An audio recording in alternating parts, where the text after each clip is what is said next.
पशु पक्ष्यांना पाप पुण्याची जाणीव अजिबात नाही। बेसिक ज्ञान ज्याला आपण म्हणतो ना, बेसिक ज्ञान, सामान्य ज्ञान, सामान्य ज्ञानाचे 4 प्रकार आहेत। किती? सामान्य ज्ञानाचे प्रकार आहेत 4। वारकरी साहित्यामध्ये त्याची नोंद आहे। आहार निद्रा भय मैथून सर्व योनिशी समसमान। आहार निद्रा भय मैथून सर्व योनिशी समसमान, हे 4 बेसिक ज्ञानाचे प्रकारे शास्त्राने त्याला सामान्य ज्ञान म्हणले। आहार म्हणजे भूक लागल्याच्या नंतर खाल्लं पाहिजे। एक किड्या मुंगीला सुद्धा तीच अक्कल आहे, गटारातल्या डुकराला कुत्र्याला सुद्धा तीच अक्कल आहे, माणसाला सुद्धा तीच अक्कल आहे, भूक लागल्यावरतीच खाल्लं जातं। हे सामान्य ज्ञान आहे। भूक लागली की आता खाल्लं पाहिजे, आपला आहार आपल्या पोटापाण्याच्या व्यवस्थेकरता धडपड केली पाहिजे, हे सामान्य ज्ञान 84 लाख जीवांना एकसारखंच आहे, त्याला म्हणले आहार। 2 नंबरचं ज्ञान आहे निद्रा। शरीर थकल्याच्या नंतर विश्रांती घेतली पाहिजे।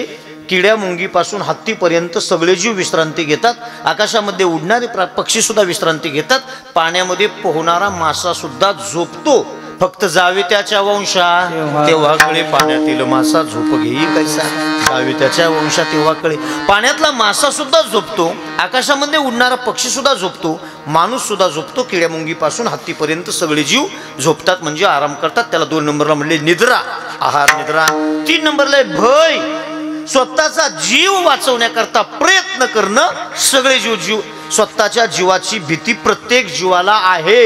आणि 4 नंबरला मैथून, पुढची पिढी निर्माण करण्याची अक्कल सगळ्या जीवांना आहे। 84 लाख प्रकारचे जीवजंतू या सृष्टीमध्ये आनंदात विहार करतायत। ऐका नीट, ऐका। नाथ महाराजांनी भागवतामध्ये याचं गोड सुंदर असं वर्णन केलं। ऐसे जाणावया निज स्वरूपाते पूर्वी तेने श्री अनंते आपल्या मायेचे निसत्ते केली बहुत शरीरे।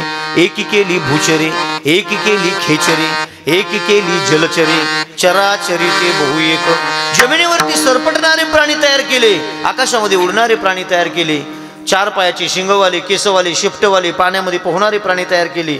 खूप प्राणी भगवंतानं तयार केले, पण त्यांच्याकडे बघून समाधान वाटलं नाही देवाला। म्हणून देवानं आपल्या जीवाभावाचा, आपल्यावर प्रेम करणारा, आपल्या विश्वासातला कोणतरी असावा, माझ्या विश्वासातला, माझ्यावर प्रेम करणारा कोणतरी असावा म्हणून बुद्धिमान एक प्राणी तयार केला। त्या माणसाचं नाव आहे माणूस, बरं का, त्याचं नाव आहे माणूस। हो, देवे दिला देह भजना उमटा तोया झाला फाटा बाधिकेचा, किंवा दिली इंद्रिय हात पाय कान डोळे मुख बोलाया वचन जेणे तू जोडसी नारायण नासी जीव पण भवरोग। इंद्रिय हात पाय कान डोळे हे सगळं दिलं, त्याचं उत्तर सुद्धा त्याच चरणामध्ये प्रमाणामध्ये दिलंय। इंद्रिय हात पाय कान, हो, डोळे मुख बोलाया वचन, याचं उत्तर काय? जेणे तू जोडसी। भगवंताला जोडण्याकरता इतरांपेक्षा माणसाला विशेष बनवलेलं आहे, इतरांपेक्षा माणूस वेगळा आहे। मग अशी प्रमाण आलं, पशु काय पाप पुण्य जाणती। 84 लाख जीवांपैकी 83,99,000 आणि 999 जीवांना पाप पुण्य कळत नाही। जर जनावराला पाप पुण्य जर कळत असतं ना, जनावराला कीर्तन ऐकल्याच्या नंतर पुण्य मिळतं। महाबळेश्वरच्या पायथ्यावरून जावली तालुक्यातून प्रवीण महाराज कीर्तनाला आलेत। आज 50व्या वर्षातला पहिला दिवस आहे। कीर्तन ऐकल्यानंतर पुण्य मिळतं, थोडं तरी कीर्तन ऐकलं पाहिजे, आणि कीर्तन ऐकल्याच्या नंतर पुण्य मिळतं हे जर जनावरांना कळत असतं ना, तर सोनकेरे गावातल्या सगळ्या गाया म्हशी जनावरं कुत्री मांजरं इथं येऊन बसली असती। पण कुणी जनावरं इथं आली, कारण त्यांना पाप पुण्याचं